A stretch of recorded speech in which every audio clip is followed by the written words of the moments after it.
Hello, and welcome back to another Bobby Quarters Making Sense podcast. I want to thank you for everyone who's been tuning along so far. I hope you're having as much fun listening to these podcasts and watching the vlogs as much as I am making them and putting them together for you.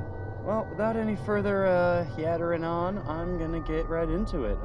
Today's episode of the Bobby Quarters Making Sense podcast is going to cover the death of Elisa Lam. Now, Elisa Lam was a college student up in Vancouver, Canada. She was also a student at the University of British Columbia. She was taking a bit of a break before she started the new semester, I guess, or just kind of wanted to take the next term of classes off, because all the information I had found said that she really wasn't registered until about, mid-January of 2013. So I guess she had registered for the following quarter, or I haven't been able to get a definitive answer on that. But as I mentioned in the vlog, she had a series of mental health issues, so the vacation originally was something that she was wanting to do in order to just, take a break, because I think if anyone who's been alive the past 365 plus days could tell you that, we all could use a vacation, I'm not gonna lie, we all could. But now, she was supposed to check out of the hotel she was staying at, the Cecil Hotel, which is in Los Angeles. She was supposed to check out the 31st of January 2013. She never did, so her parents got freaked out because she had been calling them every single day while she was on her trip.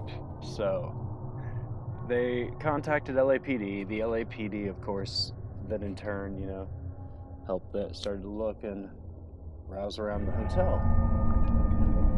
On the 19th of February, the guests started to complain about a funny water tasting and that it was coming out a blackish color. A maintenance man went to investigate and found the remains of Elisa Lam's body in there. And still it's a mystery as to how she got up there and into the tank. But though this case has captivated the fascination of many of people on the internet long before me, there was a guy, urban explorer, I can't remember the name of his channel, but I will find it and put a link for it in the description, that he went to the Cecil Hotel, which did in fact change their name to the Stay on Main now. Kind of glitz it up. If you go to that website, I'll also put that link in. It's funny that you know all this about it and you see what they want to do with it or are trying to represent it as. I think that's just laughable.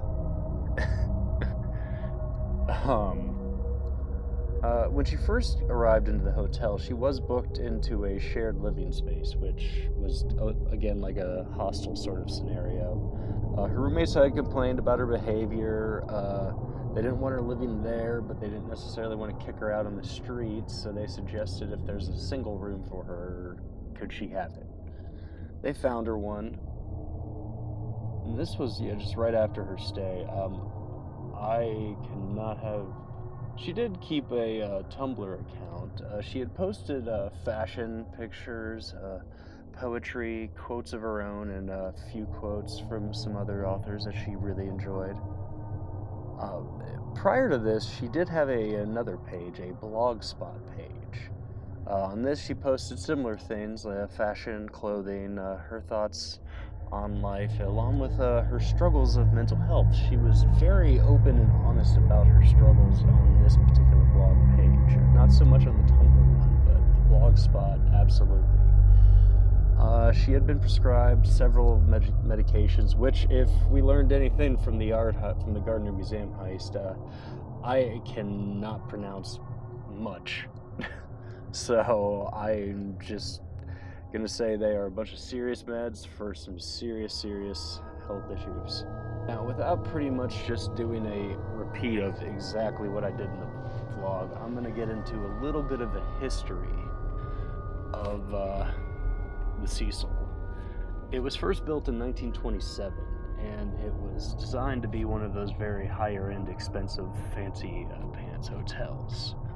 But the area in surrounding downtown Los Angeles, it slowly over time turned to kind of a rougher area and a poorer part of town.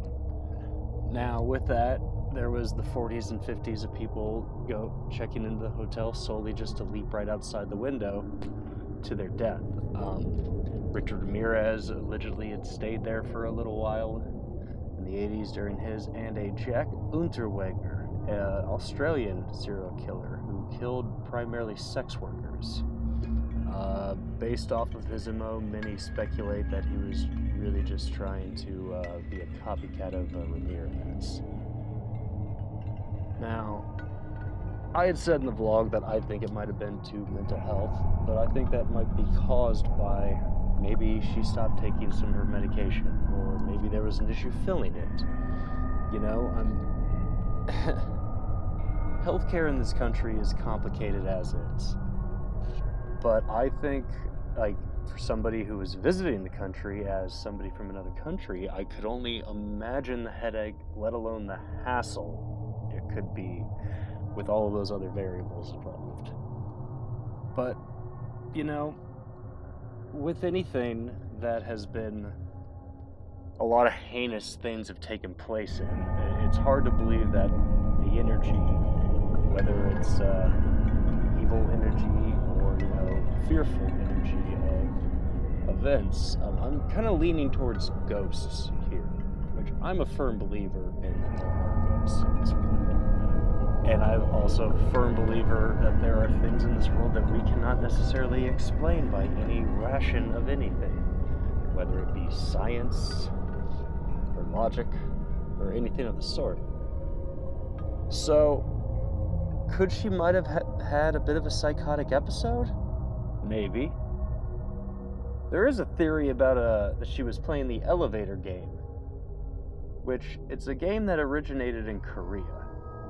And it starts with you getting in the elevator, pressing a series of numbers in a sequence, and it will stop. By the time it's at the 5th or 8th floor, a woman will get on in a big hat. The idea is that you don't say anything to her, you don't even look at her. And then on the 10th floor you get off and you're in a different realm. Only thing is, your phone won't work there, nothing, you're left up to your own devices. But that is a theory that I read on the internet. There's also ones that are connecting it to the Black Dahlia. Now, I'm also going to share the full video. I had shared clips of it, but I'm going to share the full video with this podcast. I'll just let it play while the music will.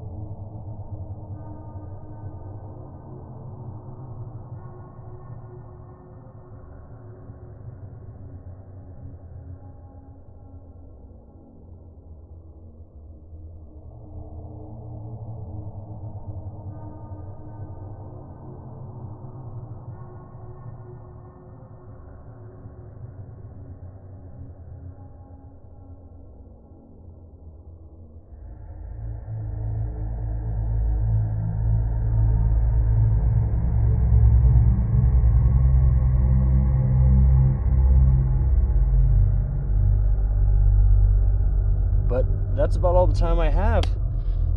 So thank you very much for joining me for this episode of Bobby Quarter's Making Sense podcast. I thank you very much and have a good day.